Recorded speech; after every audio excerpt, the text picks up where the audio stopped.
Hey, what's up, everybody? This is Charles Sabansi. I want to welcome you guys to another episode of the Dreamerspro Show, where we cover everything from sports, hot topics, classic debates, entertainment, and we give you guys a fresh perspective on things and how we see them. And today we got a lot of things to talk about, right? I took a day off and some interesting things happened, but before we get into it, please make sure you like the video and subscribe to the channel. So, took a day off to celebrate my birthday and thank everyone for the birthday wishes. Appreciate that. And also give a shout out to Marco because it's his birthday today. So give a shout out to Marco in the comment section wishing him a happy birthday. But anyway, Marco, the co-founder of Dreamerspro. So I believe it was this morning, I came across a video on, on YouTube, right? Came across a video on YouTube. It was recommended to me on my phone. And when I clicked on the video, or rather when I clicked on the video to read the thumbnail, it says that Gilbert Arenas flames the 1980s NBA.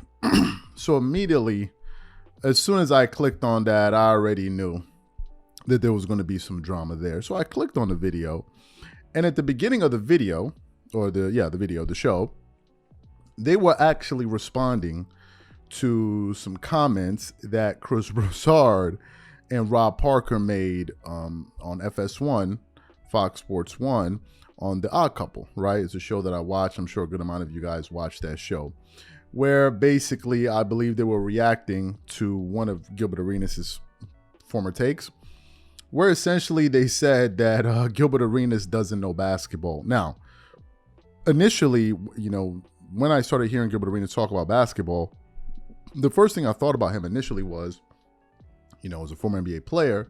So I thought that he was going to be giving some pretty interesting insight.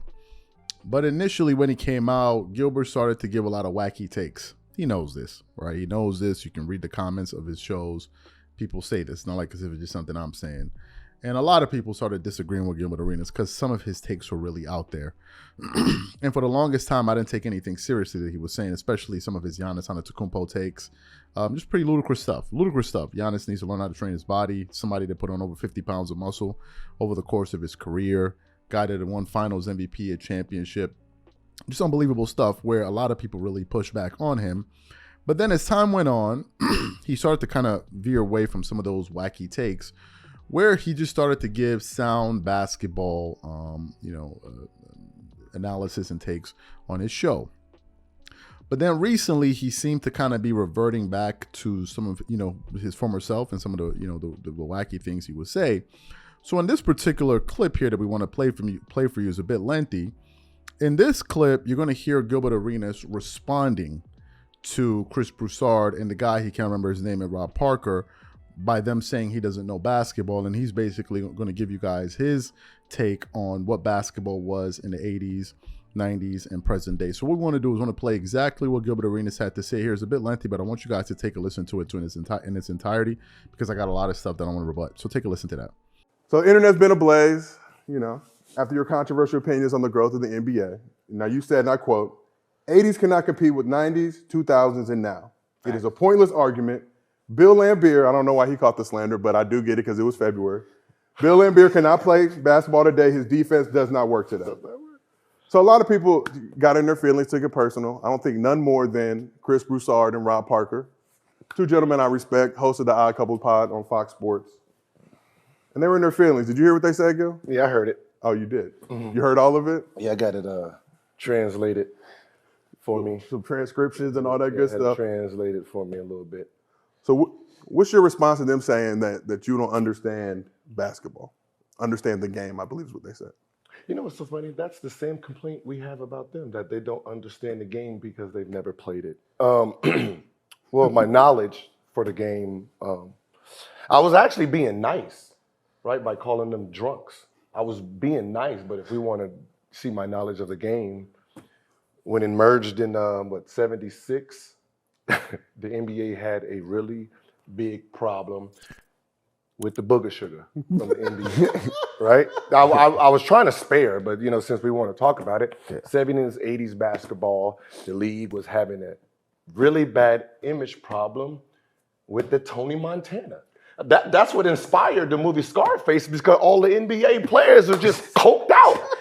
Like, I don't even know why we even playing this game. The whole 70s and 80s NBA league was just on Drugs. They were just on drugs. Like, it was Performing though, I would say they were performing. They should have. They was on that hard rock candy. That cocaine Going up and bed. down. Like, I don't understand what we're talking about here. Because whenever they make an argument or try to make a point, they use the same 6 players. The same 6 players to make arguments. Okay, we're gonna take those 6, we're gonna move them. How about the other 450 players that played in the 80s? You know the Knicks teams where they were throwing games for that drug. The Phillies teams where they were throwing games for the drug. That's the type of league that it was. They were literally throwing games for drug habits. Wow. And you're telling me that's the era that's supposed to be this golden shit? It's only golden because it was the merge. Then you had Magic and Bird being the face of the league at that point in time. And race wars going on. You know, you had every black person, Spanish person on the West Coast rooting for Magic Johnson and the Lakers because there was only 2 TV channels. Either you're going to watch the Lakers or you're going to watch Boston. And then you had everybody over in Boston rooting for the legends. So what do you say, because we're going to get into it a little bit. Normally we don't like to feed the trolls, but you know, we were touched by it. We talked about it yesterday during our pre-production meeting. So MJ and Hakeem are part of the 80s generation. Cap. Cap Rooney? Cap? What kind of cap? Okay, see, this is, so I can break it down. It's Chris, right? Chris Broussard. Which one called me Willis? That was Rob Parker, I believe. He's stuck in the 80s, as you can see. We just call him Willis. Yeah, that show was like mid-80s. Yeah. Different stroke, But though. you said, no, but mid-80s, right? Stuck out there. So this is how it works. All right, so we'll use the 80s. So 1980 to 1984, those are your decade players, right? You don't want to be drafted in 85 or 84, 85 or 85, 86, right? Those were called tweeners. That's your tweener years. Anybody after that, you might as well look to the new decade because the fact that 77, 78, 79 players, they go through your first 3 years. So basically in the NBA, it's going to take you about 3 years before you can actually get into your groove, right? So those 70, late 70 players, they're going to be priming soon as the decade starts in the 80s. So they have 10 years of work they're going to do. You know, anybody 85, which is going to be Jordan, Hakeem, and Barkley, you have to come out the gates running, man. So even the great Jordan, he still don't make the first team decade averaging 36 and all that because he still only played 5 years. So he has 5 years worth of stats versus someone who played that decade for 10 years. So when you do the decade count, Jordan ranked 8th, Hakeem ranked 10th, Barkley didn't even rank in the top 10 because of that, because he started off the first 2 years. So those players after 84 going on, they're not going to be all decade players. So they will be priming in the following year. That's why Jordan is considered a 90s player. Well, Jordan did win 4 of his 5 MVPs in the 90s. He did win 1 in the 80s. He was a 90s player. 6 finals MVPs came in the 90s. 90s player. His only defensive player of the year, though, came in The only two people I've ever heard called him an 80s player was Chris and what was his name? Rob Parker. Call me Willis. Him.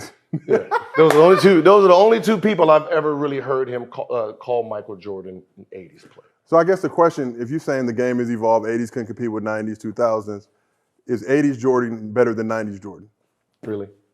See, that's got to ask. But that's what you do. Can the 80s Jordan beat the 90s Jordan? No. Can the 80s Hakeem beat the 90s Hakeem? No. So what they try to do is then say, Hakeem Olajuwon was whooping on Shaquille O'Neal. You mean Hakeem, the MVP the year before, beating on a third-year Shaq? That's just like Jokic, Embiid, Greek the Freak beating on Wiseman. Obviously. So you heard what he had to say. My first question is, what makes this the best era? This current era that we're in. What's the thing that makes it the best era? Right? What are the players in this era that will make us say, this is the greatest era of all time? Not, like, if you listen to Gilbert Arenas' point, one of the points he was making was that even though MJ came into the league at 98? Excuse me, 86 or something like that, he didn't really develop into who he was until he was in the 90s. That was an argument he was making, and he had some other players that he was calling tweeners. So all of those guys that were drafted in the mid 80s, late 80s, he was saying that these guys were really 90s players. And then the guys that were drafted in the 90s were really early 2000 players, right? This was basically his premise. And to me, I thought that was a wacky take to make. These guys were drafted when they were drafted. If you go look at Michael Jordan's numbers in his rookie year, you would see how good he was. If you go look at Allen Iverson's rookie numbers, you see how good he was. If you go look at LeBron James' rookie numbers, you see how good he was, and so on and so forth. Obviously, players get better over time. This is the case for pretty much everyone with the exception of Ben Simmons. But usually, this is what happens, right? So him making that argument, I didn't really follow it. Now, I then decided to take it a step further. If this is the best era, it means that we're looking at players like who? Stephen Curry, Kevin Durant, the LeBron Jameses of the world, the Russell Westbrooks of the world, the Anthony Davis of the world, the Kawhi Leonards of the world, the D Wades of the world, the Dirk of the world. When were these guys drafted? These guys were drafted, some of them in the 90s, some of them in the early 2000s. You're talking about a 20-year gap. So you're telling me that the guys that make this era so great are guys that were drafted 10 plus years ago? Like, this is craziness. That's the first part. And if you remove those guys, who are we left with? Trae Young, Ja Morant, Luka Doncic, Joel Embiid, and a few other players, maybe Nikola Jokic and a few other players that I can't really think of. Now, let me give you guys some of the top players in the 80s. I'm just going to give you guys a list of the top players in the 80s where Gilbert Arenas is saying that these guys were drunkards and trash. Let me give you the guys that played in the 80s, right? Maybe they'll ring a bell. Charles Barkley, Michael Jordan, Irvin Magic Johnson, Larry Bird, Alex English. If you don't know who that is, educate yourself. George Gervin, Hakeem Olajuwon, Kevin McHale, James Worthy, Dominique Wilkins, Julius Erving, Dr. J, Isaiah Thomas, Moses Malone, Kareem Abdul-Jabbar, Clyde Drexler, Bill Walton. Those are about 18 of the top 75 players. Those guys all played in the 80s.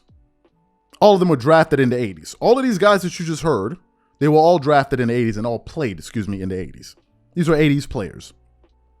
If you go further back, you're looking at Earl Monroe, Elvin Hayes, Hal Greer, Willis Reed, Paul Arizin, Dave Bing, Bob Cousy, Robert Parrish, Bill Cunningham, and the list goes on and on and on. Those are guys that were pre the 80s. Now you go look at the top 75 players, the list that was comprised by the NBA. All of these players comprise this list. So what are we saying? There were great players in every era. So to say that the 80s were trash is like somebody going into 2030 and looking back at players now like the Stephen Currys in this era and saying it's trash. Would that fly? It obviously wouldn't. So for Gilbert Arenas to make that point, he kind of lost me there. But hey, maybe some of you guys will get it. So what I want to know from you guys is, what do you think about Gilbert Arenas' take? Whatever you guys think, leave your thoughts in the comments and we catch you on the next show.